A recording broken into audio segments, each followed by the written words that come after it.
Assalamualaikum Uswanti. Waalaikumsalam Musbika, sehat. Alhamdulillah Uswanti, terima kasih ini sudah mau memberikan waktunya. Jadi gini saya selaku CGP Angkatan 11 ada tugas untuk mewawancarai kepala sekolah di modul pengambilan keputusan berbasis nilai-nilai kebajikan.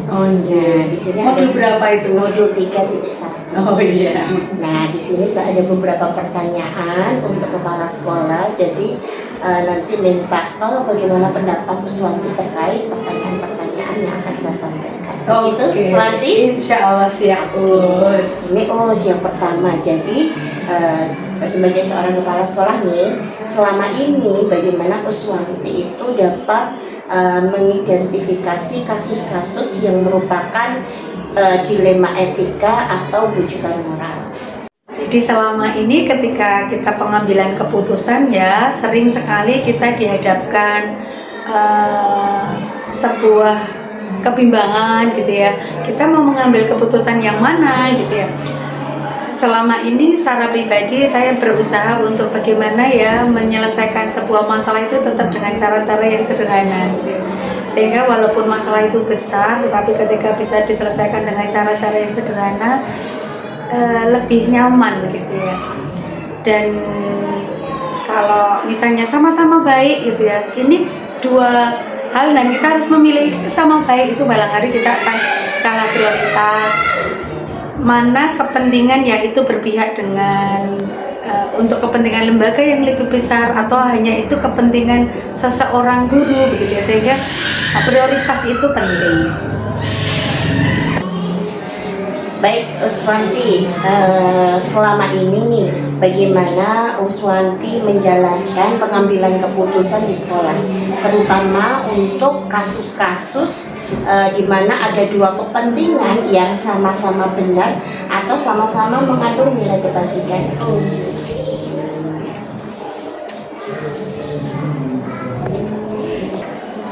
Selama ini sih saya nggak sendiri nggih dalam menjalankan manajemen di TKIT Nur Hidayah ini saya nggak sendirian.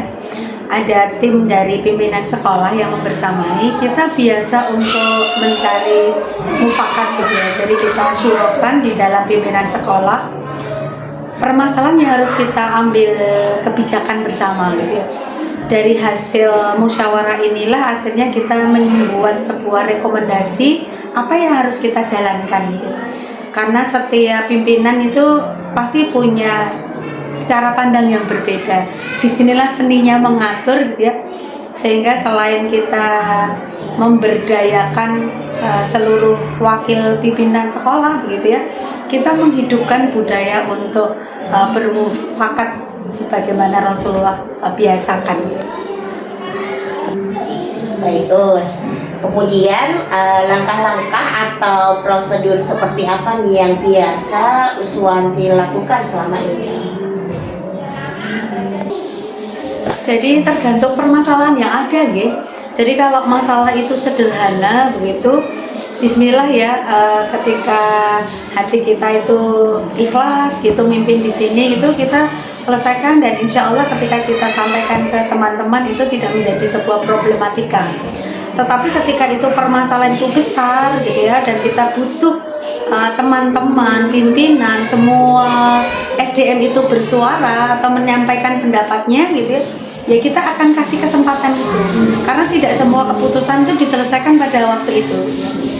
Terlebih lagi nanti ketika masalah itu masalah yang sangat besar yang memang butuh dianalisis gitu ya, butuh dievaluasi sebelumnya seperti apa, dan butuh analisis lagi potensi yang kita punyai seperti sejauh mana gitu, otomatis butuh apa ya, mungkin lebih kayak analisis SWOT ya Ustazah ya. Jadi ya yang kekurangan kita selama ini di mana, potensi kita ada di mana, hambatan kita di mana, peluang kita di mana gitu ya.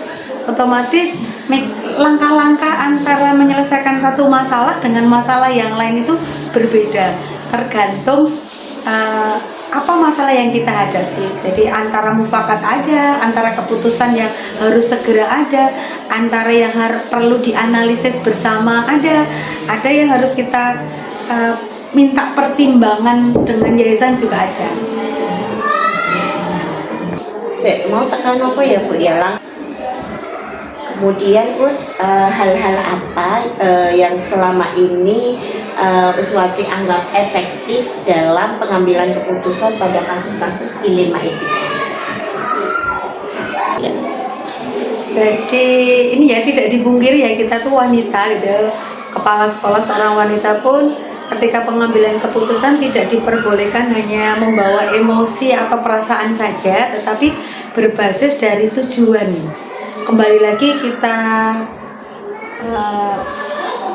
urai lagi, kita garis besari lagi visi misi kita lembaga itu mau dibawa kemana gitu. Sehingga kita mengambil keputusan itu untuk mencari maslahat yang lebih besar, mencari keutamaan kebaikan bersama yang lebih besar, dan meminimalisir kemadorotan, meminimalisir sesuatu yang tidak baik begitu. Intinya begitu Ustazah. Kemudian hal-hal apa saja yang selama ini merupakan tantangan dalam pengambilan keputusan pada kasus-kasus dilema etika tersebut? Kalau selama ini yang saya rasakan ya sesuatu yang agak berat, tantangan saya itu kadang main perasaan Ustazah. Jadi kayak misalnya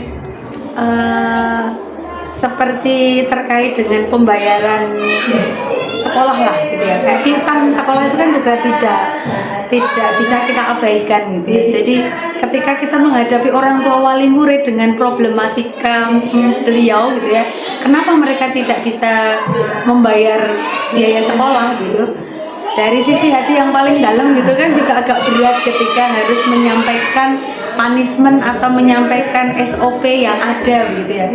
Itu kalau main perasaan nggak enak gitu. Tetapi karena PAUD ITB Nurhidayat menjadi sebuah kapal yang besar yang harus terus berlayar gitu ya. Jadi ada lubang-lubang kecil itu harus segera kita tutup gitu. Sehingga kita sedikit mengabaikan perasaan, tetapi bismillah bersama menyampaikan itu kepada orang tua sehingga orang tua merasa tidak tersinggung. Itu agak sedikit tantangan kalau menurut saya. Apakah Uswati memiliki sebuah tata cara atau jadwal tertentu dalam sebuah penyelesaian kasus dilema etika? Apakah Uswati langsung menyelesaikan di tempat atau memiliki sebuah jadwal untuk menyelesaikannya? Kemudian bentuk atau prosedur apa yang selama ini sudah dijalankan? Jadi selama ini tuh kita punya jadwal rutin ya, semacam kita koordinasi dengan teman-teman seluruh SDM, kemudian teman-teman koordinator, teman-teman waka atau pimpinan sekolah, atau saya dengan bidang pendidikan begitu. Jadi waktu-waktu itu menjadi tempat untuk kita menyelesaikan masalah gitu ya. Lebih banyak ke situ untuk penyelesaian masalah. Kalau masalah-masalah yang harus kita selesaikan hari itu juga itu tidak banyak sih ya. Jadi tidak banyak yang saat itu harus kita selesaikan. Memang tetap masih ada, tetap masih ada. Jadi ada kalanya saya harus mengambil keputusan secara pribadi, tapi itu tidak sering. Lebih sering kita untuk bermusyawarah. Baik, Uswati. Kemudian, adakah seseorang atau faktor-faktor apa yang selama ini mempermudah Uswati atau membantu dalam pengambilan keputusan dalam kasus-kasus dilema etika? Kalau seseorang enggak ya, tapi tim gitu ya. Jadi saya merasa di sini enggak sendirian. Saya bersyukur punya tim yang sangat kompak, sangat solid gitu ya. Jadi kita biasa untuk menyelesaikan problematika ini untuk kebaikan sekolah kita ya, kebaikan TKIT Nurhidayat, sehingga tim inilah yang membuat support sistem tersendiri di manajemen sekolah ini sehingga pengambilan keputusan itu menjadi sesuatu yang mudah. Kalau seseorang barangkali suami paling ya. Jadi ketika bagaimanapun juga kita bagian dari keluarga begitu, ketika ada sesuatu yang memang harus kita sharingkan dengan pasangan hidup di rumah gitu ya, ya kadang kita sharing dan itu cukup menguatkan. Kadang suami bukan memberikan solusi tapi menguatkan. Inilah yang menjadikan saya secara pribadi lebih percaya diri, kemudian lebih kuat dalam oh iya saya ambil keputusan yang ini.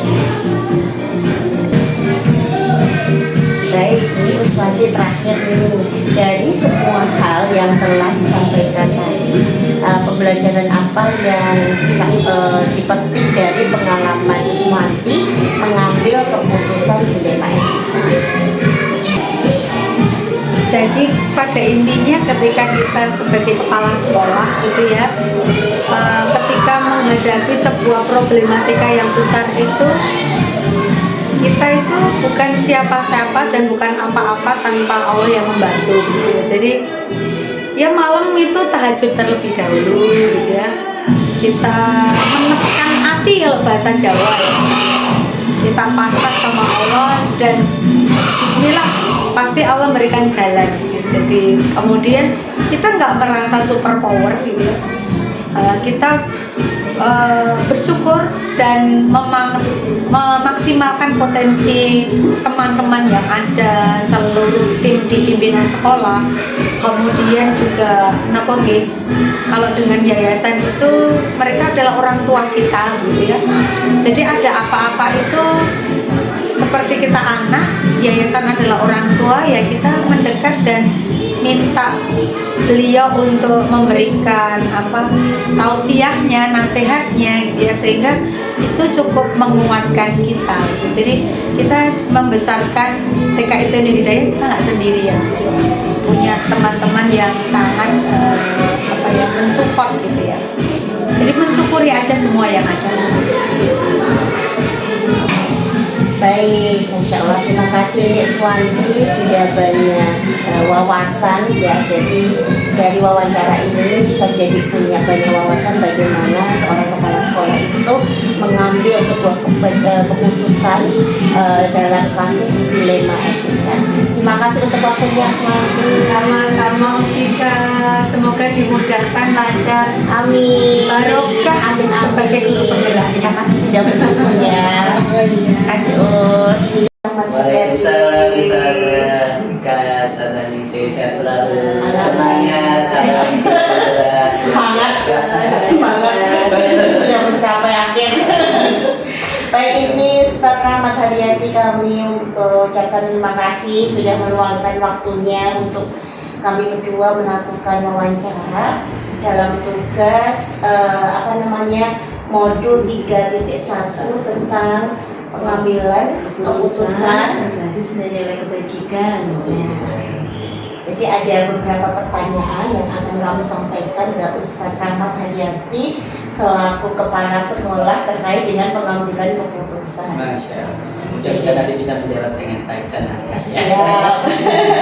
Baik, ini yang pertama Ustadz. Jadi selama ini bagaimana Ustadz Rahmat Haryati itu dapat mengidentifikasi kasus-kasus yang merupakan dilema etika atau rujukan moral? Dilema etika yang sebagai contoh real di lapangan ketika saya menemukan kasus begini.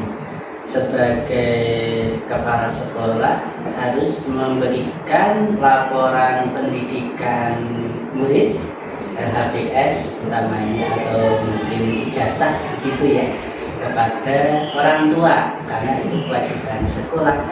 Sementara di sisi lain masih ada tanggungan pembiayaan dari orang tua misalkan. Ini kan dilema etik yang menggelitik ya bagi kepala sekolah. Di satu sisi kami berkewajiban memberikan laporan belajarnya, di sisi lain kami juga harus ini karena kebetulan sekolah swasta itu kan harus disupport oleh biaya pendidikan yang itu dibayarkan oleh orang tua.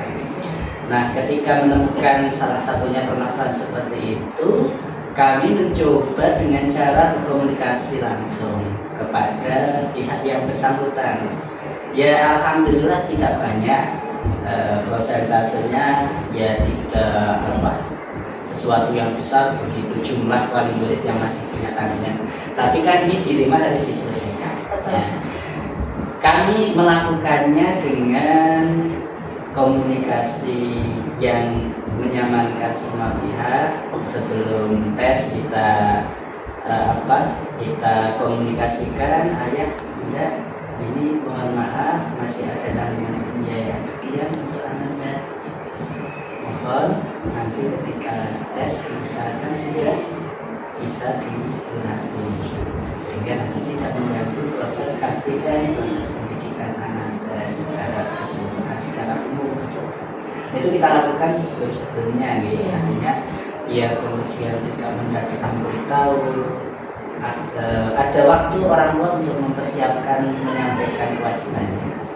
Nah, kok seumpama sudah kita himbau, kita ingatkan, sampai hari pelaksanaan pemberian rapot RHPS itu kok masih belum menunaikan kewajibannya, kita sharing, kita ajak ngobrol, kira-kira apa yang kemudian menjadi kendala, kita dengarkan dahulu begitu.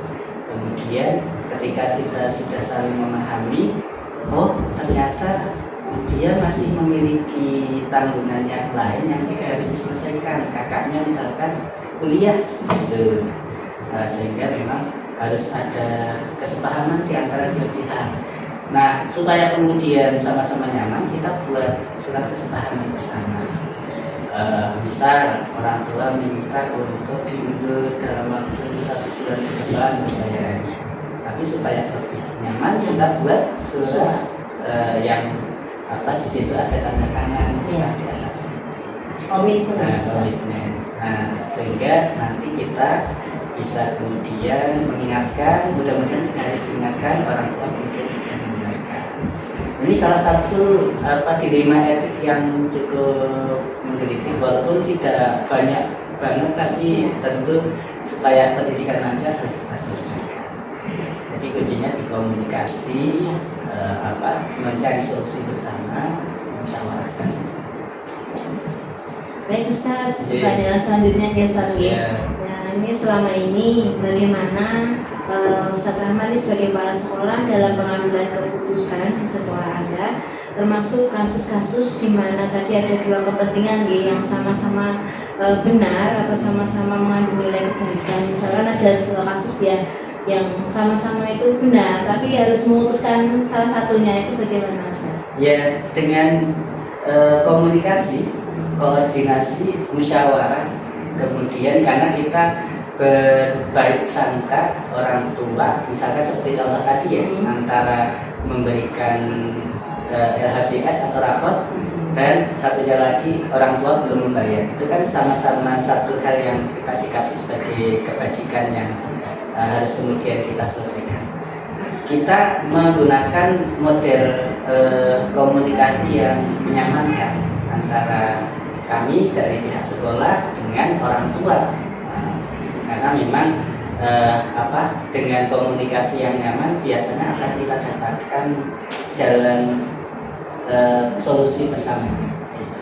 Kalau seumpama kita kemudian menjustifikasi, misalkan karena tidak membayar kemudian anaknya dikeluarkan, misalkan, itu bisa jadi tidak akan menjadi solusi yang terbaik, akan mengecewakan orang tua, bisa jadi bagi kita juga kemudian jadi hal yang kurang nyaman ya gitu. Tapi ketika kemudian dengan komunikasi tadi kita sampai misalkan waktu yang kemudian ditentukan untuk membayar belum kita hadirkan, oh ternyata setelah kita dengar karena ada kebutuhan yang lain untuk membiayai kuliah kakaknya dan lain sebagainya, itu akhirnya kan kemudian kita bisa temukan jalan keluarnya. Karena tentu kalau dilema etik itu sama-sama baik, jangan sampai dikorbankan, gitu. Harus kemudian mencari win solution. Baik Ustaz. Kemudian langkah-langkah atau prosedur seperti apa yang selama ini sudah Ustaz Rahmat lakukan? Ya. Kalau sebenarnya kalau kami juga menggunakan 4 strategi, kemudian ada 9 langkah Iya, gitu 9 ya, langkah. yang ketika ada dilema etik, tentu yang pertama harus mengidentifikasi dahulu permasalahan tersebut. Kalau kita belajar kan ada kepentingan antara ini individu dengan masyarakat, ini adalah jangka pendek, jangka panjang, Iya. dan ini ada 4 itu. Iya. Nah itu harus kita identifikasi dahulu permasalahannya, sampai bahkan mengidentifikasi siapa yang terlibat di dalamnya. Dalam hal itu, oh ternyata sama warga sekolah kan, di situ antara orang tua dengan pihak sekolah. Kemudian tentu kita mempertimbangkan juga asas kenyamanan bersama dalam menyelesaikan permasalahan, sehingga yang diharapkan ketika langkah-langkah yang ya paling tidak di antara 9 itu kita lalui, itu nanti akan mendapatkan solusi yang terbaik. Kita memperhatikan prinsipnya, kemudian yang 4 tadi itu ya, kemudian sebelah langkah kita perhatikan. Ustadz, dari pengalaman Ustadz selama ini, ya, hal-hal apa saja yang selama ini dianggap efektif dalam pengambilan keputusan pada kasus dilema etika yang paling efektif? Bagi kami yang lebih efektif, karena itu dilema yang positif, baik dan baik begitu ya, itu saya kira pada kunci komunikasi yang lebih efektif. Artinya komunikasi yang menyamankan, yang nanti bisa kemudian bisa menemukan solusi bersama. Artinya ya tetap dengan langkah-langkah tadi, tapi memang sebenarnya muaranya pada bagaimana kita mengkomunikasikan antara pihak-pihak yang terkait begitu, sehingga nanti akan kemudian mendapatkan solusi yang terkait, yang nyaman. Kalau tadi kan hal-hal yang dianggap efektif, kalau sekarang hal-hal yang selama ini merupakan tantangan dalam pengambilan keputusan terkait dengan kasus dilema etika seperti apa, Ustaz? Ya kalau di lapangan di sekolah ya pengalaman itu terkadang senioritas besar. Oh ternyata yang kemudian harus kita hadapi di dilema etik ya, itu ternyata orang yang harusnya kemudian kita lebih hormati, kita hormati, tapi ada dilema itu yang harus kita selesaikan. Ini terkadang menjadi kita canggung, agak sungkan dan lain sebagainya. Ya walaupun ketika kita bicara ini etik dan etik harus dipertemukan, harus disolusikan bersama. Ya dengan bahasa yang lebih menghormati, yang santun. Tadi kuncinya komunikasi yang apik, yang hangat. Mudah-mudahan dengan mungkin yang itu mungkin di awal menjadi penghambat kita akan bisa tersolusikan. Walaupun mungkin dia senior kita itu, dia yang harus kita hormati dan sebagainya. Tapi ketika dengan kunci komunikasi yang baik itu selalu nanti akan diselesaikan. Baik Ustaz, dalam ini pengalamannya Ustaz, ketika menemukan suatu masalah itu apakah langsung diselesaikan saat itu juga, atau Ustaz punya penjadwalan khusus gitu, bentuk dan prosedur khusus untuk menyelesaikan Tata cara? Kita kalau saya pribadi cenderung kondisional. Misal ya, hal yang harus diselesaikan di saat itu, di waktu itu. Karena ketika nanti tidak diselesaikan di saat itu, di waktu itu bisa berefek kurang baik, itu harus saya selesaikan saat itu. Contoh, misal saya menghadapi murid-murid, kebetulan aturan mainnya ketika berpakaian di hari Senin, umpama itu anak laki-laki bajunya harus dimasukkan. Nah, kalau nanti Pak Rahmat membiarkan ketika ada pelanggaran, misal ada satu murid yang bajunya dikeluarkan kok dibiarkan saja, itu kan berdampak tidak baik untuk yang lain. Itu saja dibiarkan, saya tak niru. Maka kemudian harus saya selesaikan saat itu juga. Semisal saya panggil, saya ajarkan, kenapa kok bajunya tak dimasukkan? Nah, nanti dengan komunikasi itu tadi kuncinya di komunikasi. Maaf Pak Rahmat, saya setupnya ikat pinggang ya seperti ya. Itu ketinggalan. Saya malu kalau misalkan dimasukkan tidak tinggal. Nah terus seumpama seperti ini kamu mengeluarkan baju, kira-kira nanti bisa menjadikan teman lain meniru. Ya sebenarnya bisa jadi begitu Pak Rahman. Sekarang menurut kakak solusinya seperti apa? Boleh nggak Pak Rahman? Misalkan saya masukkan, tapi nanti supaya ikat pinggangnya etok-etok itu tertutupi, nanti sebagian bajunya sedikit saya di ikat pinggang. Nah itu salah satu solusinya. Yang terpenting Pak baju harus masuk. Nah, dilema etik seperti itu kan harus kemudian segera di waktu dan tempat itu, tidak harus dengan tata kala ya.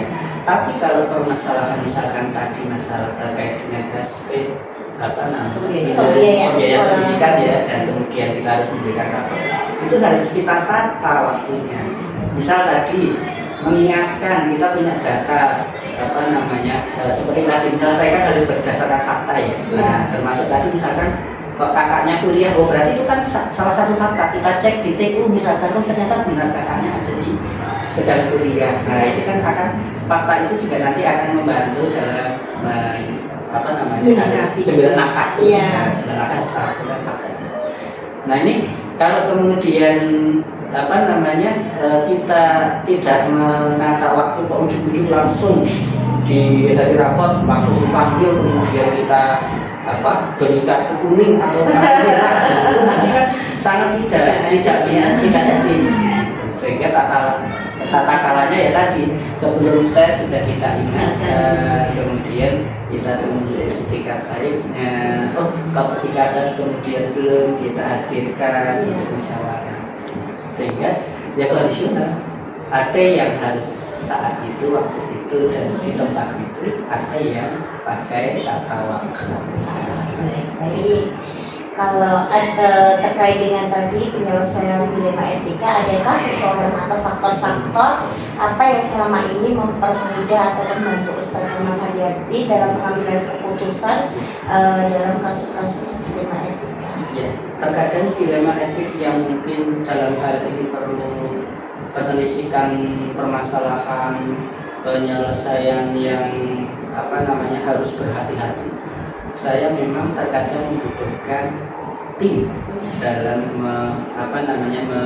mencari solusi bersama. Dan alhamdulillah karena kita sekolah swasta kebetulan juga mendapatkan amanah dari masyarakat dengan siswa yang cukup banyak ya, 640. Kalau dikelola sendiri mungkin kita tidak mampu, sehingga kita ada teamwork di manajemen sekolah. Nah biasanya yang sekira itu dilema etik yang perlu kita sharing dahulu dengan pimpinan sekolah, kami menyertakan pimpinan sekolah untuk kemudian ayo kita coba cari solusi bersama. Walaupun mungkin kalau dalam hal-hal teknis yang bisa langsung kita lakukan, tapi yang sekiranya kita membutuhkan pertimbangan teamwork atau bahkan mungkin terkadang kami juga meminta saran masukan ke pihak yayasan karena kami di bawah yayasan, tapi tataran-tataran dilema tertentu kalau yang itu ya, kalau yang sekiranya bisa kita selesaikan di tingkat manajemen sekolah, tim manajemen sekolah, sehingga kalau dalam hal ini musyawarah itu akan menjadi lebih berkah, harapannya begitu. Artinya solusi bisa jadi kalau hanya kita pikir bersama masih ada yang lain dari nah, ketika kemudian dimusyawarahkan, insya Allah keputusannya akan lebih berkah. Baik Ustaz, dari semua tadi yang disampaikan, pengalaman Ustaz tadi, pembelajaran apa yang dapat Anda ambil dari pengalaman dalam mengambil keputusan tersebut? Ternyata dilema itu melatih kita untuk olah rasa, olah pikir, dan tentunya berlatih untuk menyelesaikan masalah dengan baik. Sebenarnya melatih kita untuk bersikap bijaksana, sehingga harus kita pahami ketika kita mendapatkan sebuah amanah di posisi manapun pasti kita akan pasti masalah. Yang terpenting adalah mindset kita menyelesaikan masalah itu menjadi sebuah kebaikan. ini yang mestinya akan kemudian berproses untuk kita semuanya. Harus kita berpositif thinking. Setiap masalah yang ada akan mendewasakan, akan semakin menjadikan kita bijaksana dan bersama. Sehingga harapannya ketika kita diberi amanah dimanapun akan bisa menjalankan semaksimal. Biasa. Mantap sangat Ustaz, terima kasih ini jadi tambah wawasan dari pengalaman-pengalaman Ustaz. Walaupun sedikit ya. Ya kami berdoakan mudah-mudahan Ustaz Rafika, Ustaz Muslim diberikan kesehatan. Amin, amin. Amanahnya. Bismillah, satu persatu diselesaikan. Sama itu prosesnya. Terima kasih. Terima kasih. Sebentar lagi CGP-nya C-nya hilang dari guru. Amin, amin, amin. Terima kasih Ustaz. Semangat selalu. Amin, amin. Assalamualaikum Ustazah Retno. Waalaikumsalam Ustazah. Ustazah hebat ini, saya datangan tamu luar biasa. Terima kasih ini sudah meluangkan waktunya untuk kita berdua untuk mewawancara dalam rangka tugas calon guru penggerak angkatan 11 modul 3.1 tentang apa Us? Pengambilan keputusan berbasis dengan nilai-nilai kebajikan. Ya, apa yang bisa saya bantu? Ini kan Ustazah Retno selaku Kepala Sekolah SD Idealismat ini saya ingin tanya-tanya melakukan wawancara terkait dengan pengambilan keputusan ini Us. Boleh. Ya, alhamdulillah. Baik. Untuk pertanyaan pertama Ustazah Retno. Jadi selama ini bagaimana Ustazah Retno sebagai kepala sekolah mengidentifikasi kasus-kasus yang merupakan dilema etika ataupun rujukan moral? Iya. Jadi begini Ustazah Nika dan Ustazah Ningsih ya. Saya itu bisa mengidentifikasi sesuatu masalah itu masuk ke dilema ITK itu ketika muncul ada konflik ya. Jadi muncul ada konflik A, kemudian apa mungkin contohnya ya kalau misalnya anak-anak itu datang ke sekolah terlambat misalnya gitu ya. Nah, tapi di sisi lain anak itu semangat tuh untuk masuk sekolah gitu. Nah kan satu sisi ada aturan main kalau harus tepat waktu, tapi di sisi lain dia juga bersemangat untuk sekolah. Nah ini juga saya dari situ dari tahu oh ini mungkin ada sesuatu dilema yang mungkin malah saya rasakan. Jadi dari konflik itu saya bisa tahu apa itu dilema etika yang dimaksud atau mungkin masalah kecil berkelahi, anak-anak berkelahi, kemudian karena apa hal sepele. Nah mungkin gimana nih yang kita bela atau mana yang akan kita jadikan satu itu yang benar yang mana, yang salah yang mana itu Ustazah. Mungkin dari situ saya bisa tahu tentang dilema etika ataupun rujukan moral begitu. Ya. Oke. Baik Ustazah, saya lanjutkan ya Ustazah. Selama ini bagaimana Ustazah Retno ini dalam menjalankan pengambilan keputusan di sekolah, terutama untuk kasus-kasus di mana ada dua kepentingan yang sama-sama benar ini, jadi sama-sama mengandung nilai kebajikan. Nah, bagaimana nih Ustazah? Ya, jadi saya biasanya itu tentu tidak sendirian, ada satu tim, mungkin yang saya libatkan itu pasti kami ada tim manajemen, kemudian juga teman-teman warga yang terlibat untuk mengambil keputusan tersebut gitu ya. Kemudian nanti mungkin dari masalah yang ada, setelah itu mungkin dipertimbangkan dari semua sisi kira-kira apakah permasalahan itu mungkin membutuhkan waktu lama untuk menyelesaikan atau tidak, ada dilema di situ atau tidak. Kemudian baru kita mencoba untuk mencari solusi, mencapai kesepakatan bersama sehingga permasalahan yang ada itu bisa kita selesaikan. Kira-kira begitu. Lalu itu langkah-langkah atau prosedur seperti apa yang biasanya Ustazah Retno lakukan selama ini? Ya. Kalau langkah-langkah mungkin lebih kepada tentu kita ingin pertama itu mengumpulkan informasi dulu. Kira-kira masalah yang itu bagaimana ya informasi yang ada, ya mungkin terkait dengan masalah itu kita kumpulkan dulu informasinya. Kemudian setelah itu kita identifikasi dulu mungkin nilai yang bertentangan itu apa, gitu. Ada nggak ya yang mungkin yang bertentangan dengan etika, dengan agama, mungkin seperti itu. Kemudian setelah itu nanti kita pertimbangkan juga dampak-dampak yang diakibatkan, apakah mungkin bisa berdampak ke masyarakat luas atau tidak, begitu itu juga menjadi pertimbangan tersendiri.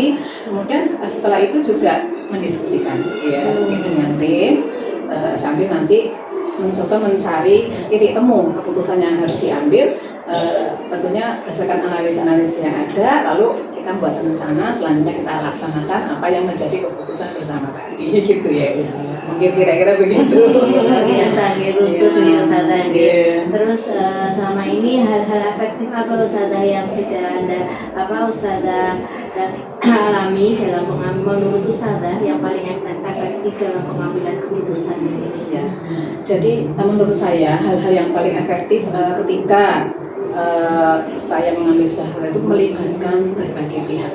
Kita tidak bisa sendiri, tentu kita juga membutuhkan tim, apalagi mungkin di sebuah sekolah swasta gitu ya, kita tetap ada pihak-pihak yang lembaga yayasan dan lain sebagainya, tapi juga harus kita libatkan, dan komunikasi yang terbuka juga yang harus kita bangun, jadi tidak ada rahasia gitu ya, yang mungkin harus kita harus open mind juga, jadi terbuka menerima masukan, kritik dan lain-lainnya, transparan begitu, sehingga keputusan diambil itu benar-benar apakah nanti bisa diterima oleh semua pihak, mewujudkan kesejahteraan bersama, dan juga mungkin memuliakan kemanusiaan anak atau tidak gitu loh, sampai seperti itu begitu. Yeah. Kalau tadi kan hal-hal yang dianggap efektif, kalau sekarang hal-hal yang merupakan tantangan dalam pengambilan keputusan kasus-kasus dilema etika seperti apa, Mas? Kalau menurut saya tantangan yang paling dominan misalnya itu malah dulu tidak dari dalam, terus saya malah dari luar, mungkin ada kepentingan pribadi begitu, itu malah mungkin menurut saya itu menjadi tantangan tersendiri ya, yang kadang-kadang mungkin ini bisa nggak ya saya menjembatani, mencari solusi terbaik itu kira-kira gimana agar sana ya enak gitu ya, kami juga dari luar juga merasa tidak ada ganjalan lagi. Ini tantangan dari luar, terutama mungkin dari Indonesia yang memiliki jabatan tertentu, itu biasanya menjadi tantangan tersendiri buat kami USG. Jadi apalagi mungkin ketidakpastian juga, ini kira-kira kalau seperti ini tuh sudah benar apa belum ya? Itu juga menjadi tantangan sendiri. Sudah tepat atau belum, bisa nanti diterima oleh semua. Nah, ini tantangan tersendiri buat saya dalam setiap mengambil keputusan itu. Ustazah yang selanjutnya Ustazah dalam penyelesaiannya ya, Ustazah ini memiliki suatu tata cara penjadwalan atau ketika ada kasus langsung diselesaikan di tempat seperti itu, atau ada penjadwalannya, bentuk dan prosedurnya bagaimana Ustazah? Oh ya, sebenarnya sih secara umum itu tergantung dari masalah yang timbul gitu. Misalnya ada permasalahan yang saat itu harus dilaksanakan, tentu saya tidak harus melihat jadwal yang ada. Namun secara umum kami juga ada semacam satu tempat ya untuk kita bersharing begitu ya, penjadwalan dalam sepekan sekali atau dalam rapat koordinasi sebulan sekali dengan teman-teman pakar, kemudian dengan teman manajemen dan juga dengan teman-teman. Nah, kemudian kalau yang lain tentu fleksibel gitu saja terkait dengan besar atau kecilnya sebuah masalah yang kita hadapi, itu harus segera mungkin kita selesaikan, untuk kita harus segera menyelesaikan saat itu juga. Tapi secepat mungkin kita harus segera menyelesaikan masalah itu, gitu. Jangan sampai menunda-nunda sampai mungkin lama begitu saja. Baik, adakah seseorang atau faktor-faktor apa yang selama ini mempermudah atau membantu Ustazah Retno dalam pengambilan keputusan dalam kasus-kasus dilema etika? Iya Ustazah, jadi mungkin kalau perorangan lebih kepada tim gitu kami itu. Jadi semua orang yang terlibat dalam tim itu sangat-sangat mendukung gitu ya ketika kami mengambil keputusan. Namun ketika satu tim itu tidak bisa ada solusi, kita biasanya juga menghadirkan pihak lain, misalnya dari konsultan mungkin, kemudian kita dengan mediator begitu untuk membantu aja sebagai memberikan pandangan-pandangan tambahan agar ketika menyelesaikan masalah itu kita juga bisa benar-benar seimbang, berimbang dan bisa diterima oleh semua kalangan. Kira-kira seperti itu, Mas. Biasa Mas ya. Baik Mas, tadi dari banyak yang disampaikan ya Ustazah ya, adakah pelajaran yang bisa diambil Ustazah dari pengalaman panjenengan menyelesaikan kasus dilema etika ini?